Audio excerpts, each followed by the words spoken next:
He said, I don't think we grow our economy from the top down. I think we grow the economy from the middle class up.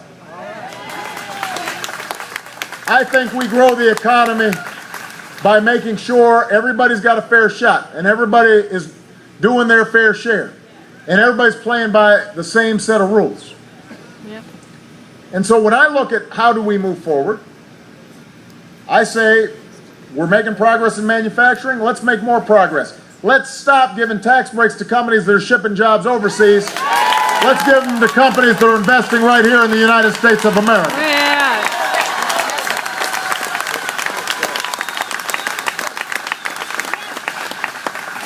When I think about moving forward, I say let's invest in advanced manufacturing.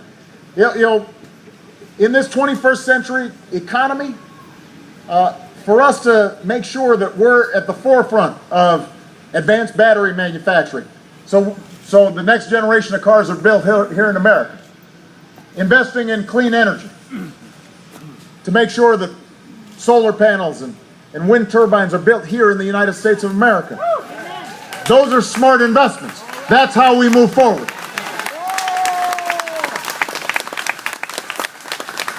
When I think about moving forward, I think about how do we make sure that American young people are the best educated in the world.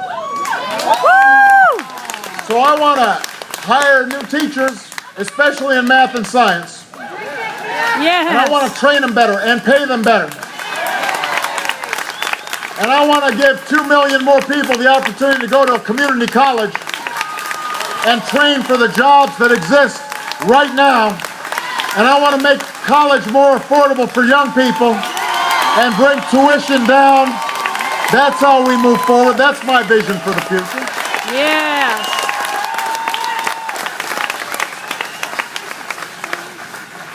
And yes, I believe that we should have a healthcare system that works for middle-class families.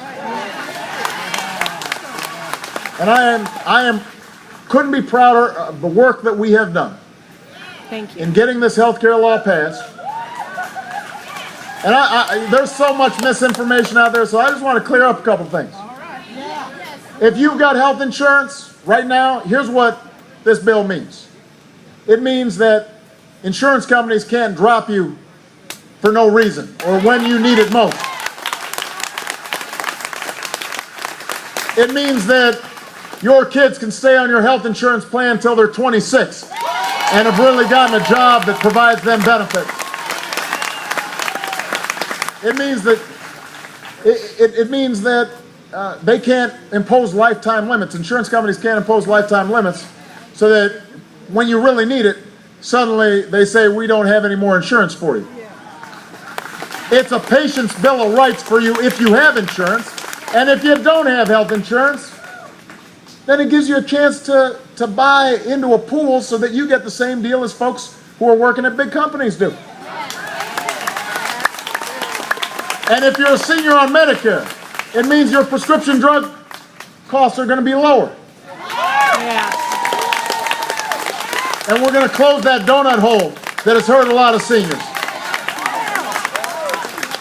Now, I think that was the right thing to do. That's part of moving forward. We need to have an American energy policy. We're producing more oil and gas than we have in a long time, and we're importing less oil from overseas than we have in the past. But we can keep on doing more. Not only increasing production of traditional fuels, but in developing and inventing new fuels. Because we need to free ourselves from our dependence on foreign oil, and by the way, we can put people back to work in the process. That's moving forward.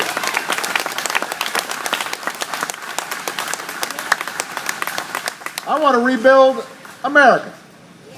I promised I'd end the war in Iraq. I ended the war in Iraq. Yeah.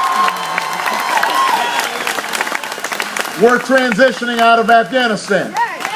We've taken on Al-Qaeda and we killed bin Laden. Yeah. And now I want to take half the money that we're no longer spending on war and use it to drive down our deficits, and I want to take the other half to start doing some nation building here in Ohio. Do some nation building here at home. Put people back to work. Yeah. Rebuilding our roads and our bridges and our schools. Laying broadband lines and high-speed rail. That's how we build America. That's my idea of moving forward. So I've got a different vision. And nowhere is that vision, by the way, bigger than when it comes to how do we deal with our debt and our deficit. Biggest contributors to our debt and our deficit, in addition to this recession, were 2 tax cuts that weren't paid for, Yep. and 2 wars run on a credit card. Yep. And Mr. Romney's proposal to deal with this is another $5 trillion of tax cuts that aren't paid for, or if they're paid for on the backs of you. That's not a plan to deal with our deficits. So what I've said is, look, we're going to get rid of programs that don't work. We don't want to waste money. We can't afford it. We don't have enough.